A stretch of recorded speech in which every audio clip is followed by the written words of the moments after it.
The silent distress. The stars were full of voices until they weren't. 4 years, a small planet called Vetra had been sending distress signals. They were under attack. A hostile species known only as the Greys had appeared from the edge of deep space, tearing apart colonies without warning. Vetra's leaders begged the Galactic Union for help. But their messages were ignored. The Council said the threat was too far, too small, and too risky. One by one, the member worlds turned away, afraid to get involved, but Earth had been listening. On a quiet morning, deep inside Earth's orbital command station, a young operator named Liam stared at a screen flashing red.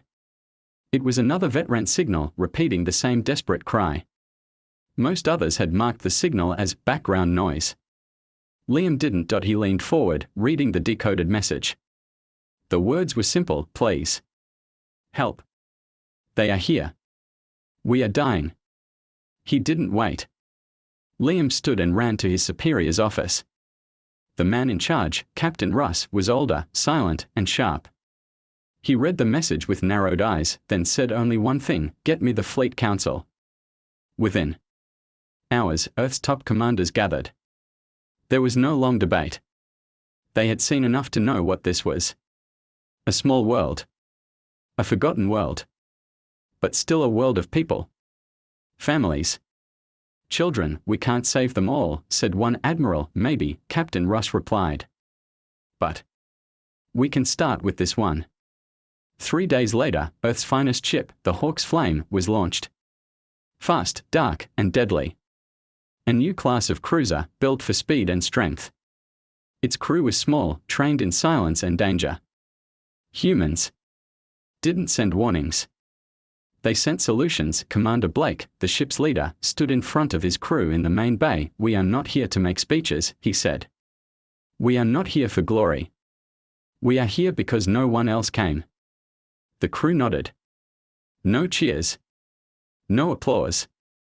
Just the quiet readiness of soldiers who knew what it meant to answer a call. Meanwhile, on Vetra, things were falling apart. The Greys had reached the outer cities.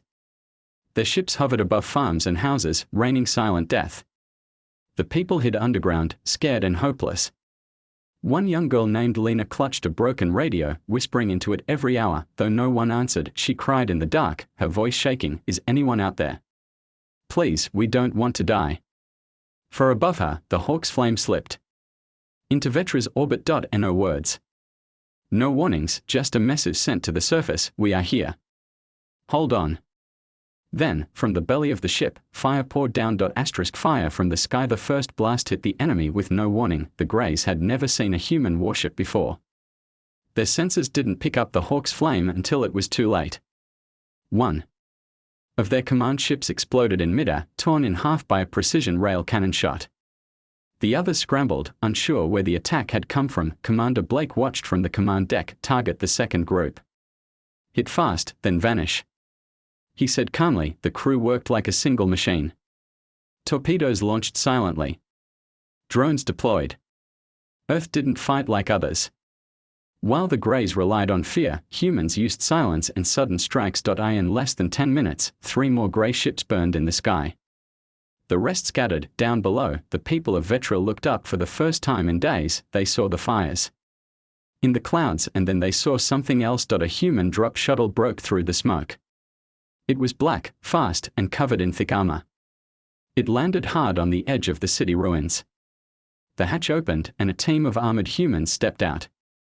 They carried strange weapons, and their armor bore a symbol, a silver earth surrounded by fire. One of the veterans, an older farmer named Tom, stood frozen in shock. He had never seen a human before. Are you here to help us? He asked, voice trembling. The human squad leader walked forward, removed his helmet, and said, we heard your call. You're not alone anymore.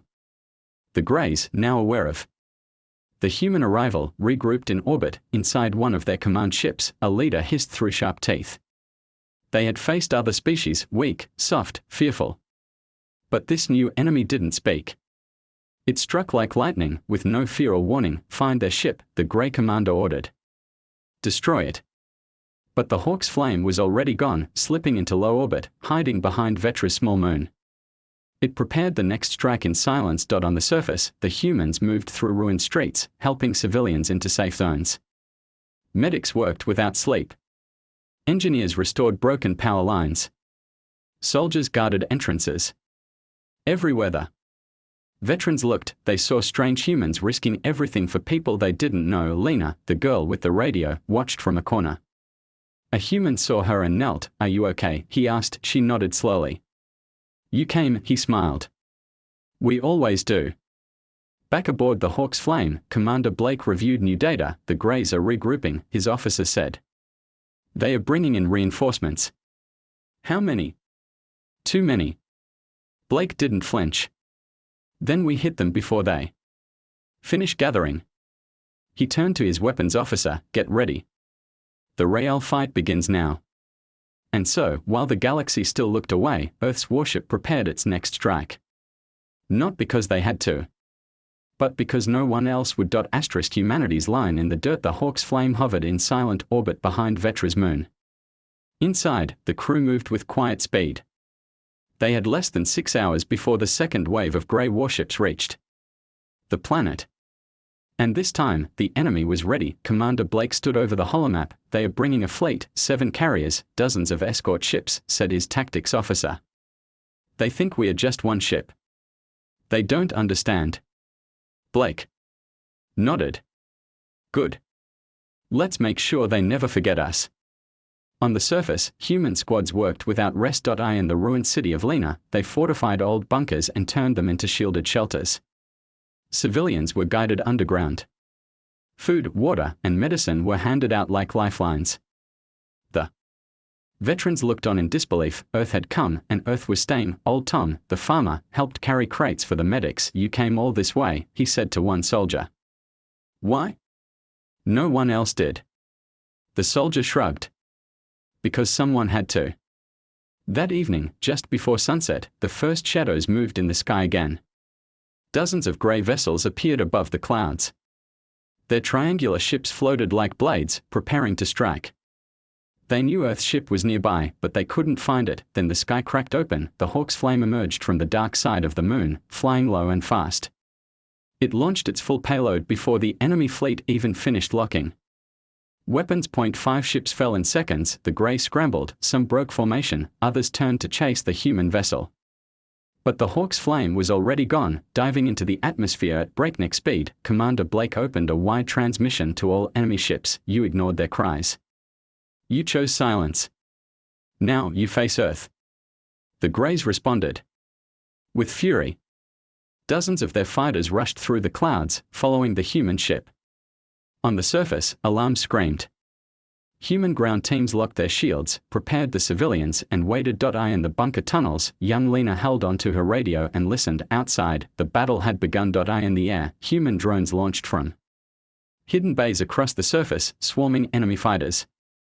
Advanced Earth AI guided each one, taking out targets with precision. A grey war cruiser locked onto the Hawk's Flame and fired a full plasma barrage. The human ship didn't dodge.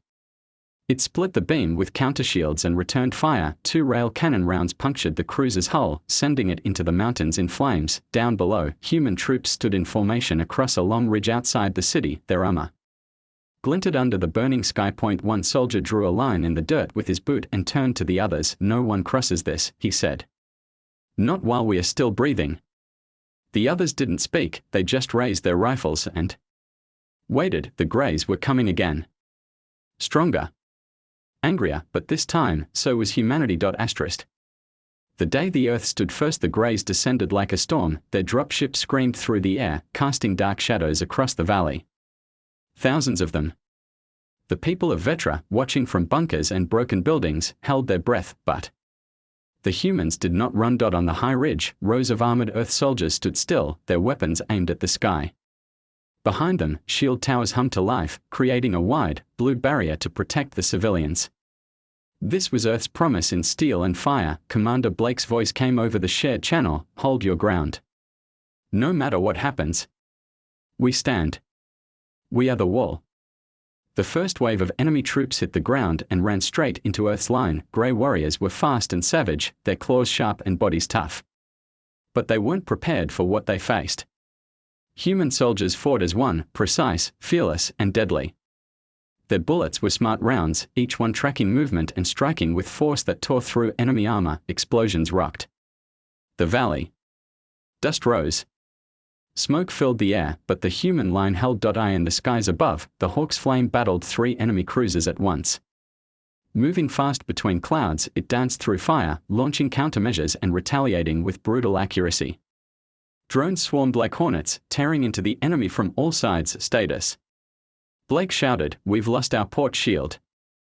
"But we took down one of their heavy ships," replied the weapons officer. "2 more incoming." Blake smiled grimly. "Then we're just getting started." On the ground, a human medic named Joe ran into the open to reach a wounded veteran. "Child." Plasma bolts flew past her head. Without thinking, she threw herself over the boy and activated her shield. A grey warrior charged toward her, but was blasted backward before reaching her. A tall human soldier stepped between them, rifle still smoking. "You're not touching anyone," he growled. Jo looked up. "Thanks." He nodded.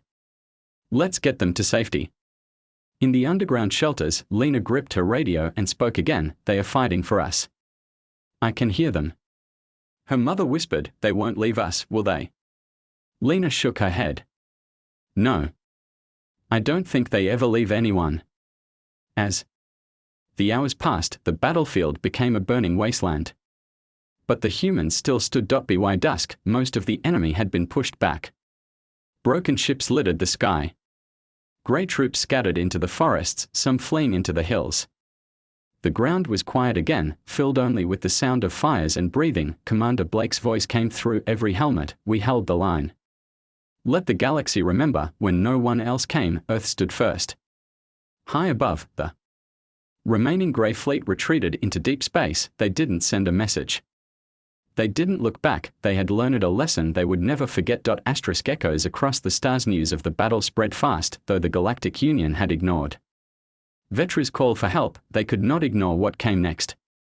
Across the stars, hidden observers had recorded the fight, humans standing alone, defending a world not their own, and forcing a powerful enemy to flee. Every major world saw the footage. And for the first time in generations, the galaxy paused. Point 1. Union ambassador watched the recordings in silence, then whispered to his aide, "They were never supposed to be like this." His aide asked, "What do we do?" The ambassador replied, "We wait. And we hope they don't come for us next." On Vetra, the sky had gone quiet. The Greys were gone, their ships destroyed or driven off. The fires had been put out, the bunkers opened.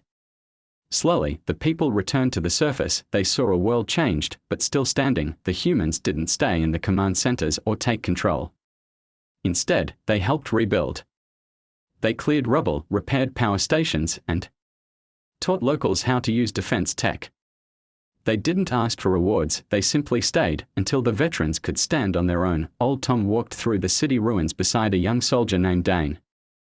They looked at the new defense towers rising on the edge of town. "These weren't here before," Tom said. Dane nodded. "They are now. We won't let this happen again." "Even if it's not your planet?" Tom asked. Dane smiled. "Doesn't matter. Someone cries for help, we answer. That's what Earth does." Commander Blake stood on a hilltop, watching the final shuttles land. Reinforcements from Earth had arrived. Not to fight, but to build, to teach, and to protect. Beside him, a veteran official approached. We owe you everything," the man said. "You came when no one else did." Blake looked out over the horizon and replied quietly, "You don't owe us. You'd have done the same." The veteran shook his head. "No. We wouldn't. That's why it matters that you did." Far from Vetra, in the dark corners of the galaxy, other worlds were listening, worlds under threat. Worlds forgotten. Worlds left behind, and for the first time, they began whispering the same name, Earth, not as a threat. Not as conquerors.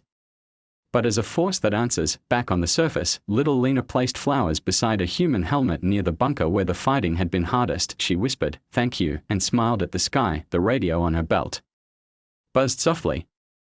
A message came through, short and clear. "From Earth, with hope."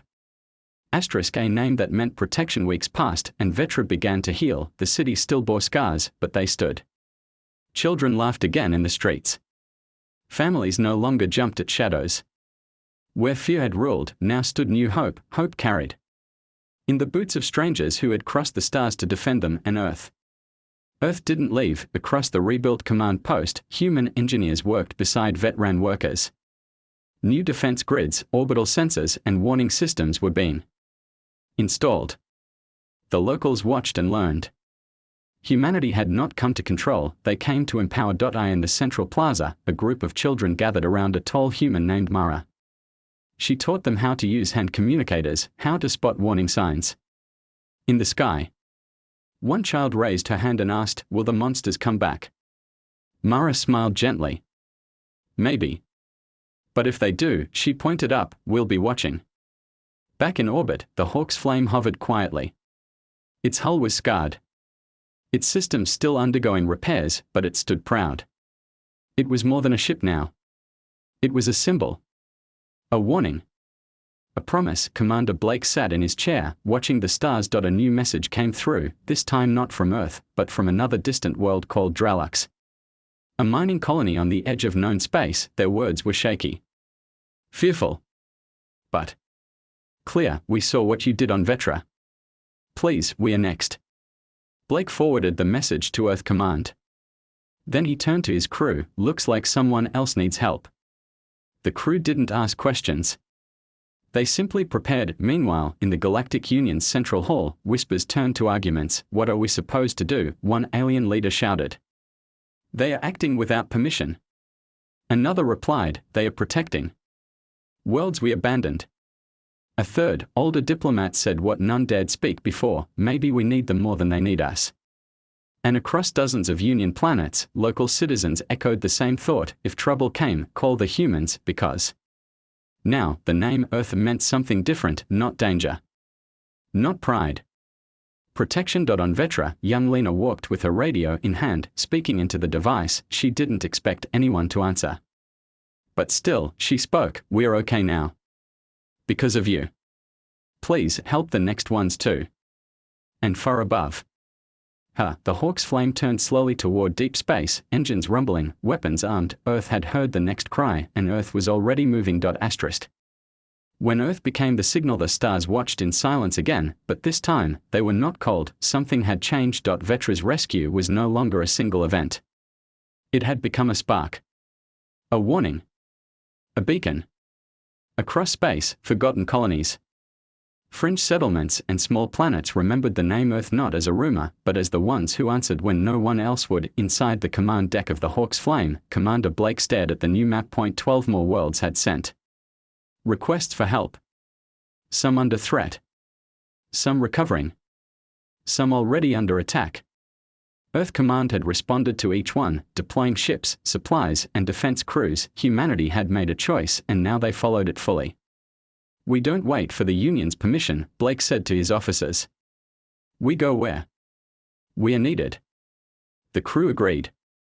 Not because of orders, but because they believed in it. On Vetra, the last of the human ground forces prepared to leave.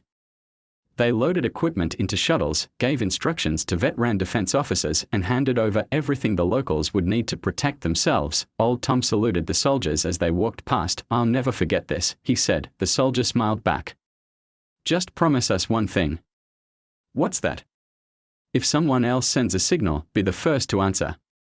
At the Union's Grand Council, the debate was over. Earth had become too powerful to ignore. Not because of weapons or fleets, but because entire worlds had started calling them before anyone else. The Union's own systems reported it. Distress signals rerouted to Earth Command. Earth answers first. Earth arrives first. And worst of all, the galaxy trusted them. One council member, old and bitter, said, "They are acting like guardians." But another replied, "No. They are acting like what we should have been." Back on the Hawk's flame, Lena's voice came through the communication console one last time. It was small, soft, but clear. "Thank you. You saved us. When the galaxy turned away, you answered. I hope we see you again." Blake listened in silence, then tapped a short reply, "You will. Just call." The ship turned toward the stars, toward the next cry, the next Forgotten world, the next flicker of hope, and in the silence of space, Earth's message traveled farther than any fleet. We heard you. We are coming. And so it was that the galaxy, once cold and distant, now had a heartbeat. It came from a blue planet called Earth, where humans stood not as conquerors, but as the ones who always answered the call.